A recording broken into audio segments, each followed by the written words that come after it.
तर मग सांग डायलून आता रिसेंटली चेंज केलं ना त्यांनी.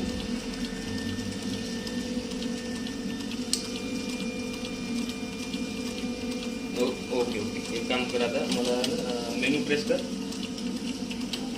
मेनू साईडला खाली कोपऱ्यामध्ये आय इन्फॉर्मेशनच्या वर एक ॲरो बटन आहे बघ कोपऱ्यामध्ये, आयच्या वर समोर ओवर कोपऱ्यामध्ये.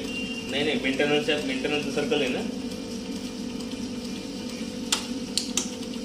खाली कोपऱ्यामध्ये एकदम आयच्या वर थोडंसं एक ॲरो सारखं आडवा ॲरो आहे, त्याच्यावर क्लिक केलं, त्याच्यावर क्लिक कर आणि हे कर.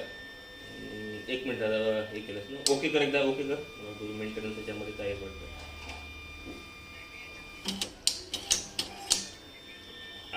ऑपरेटरला क्लिक कर, टेक्निकल युजरला क्लिक कर.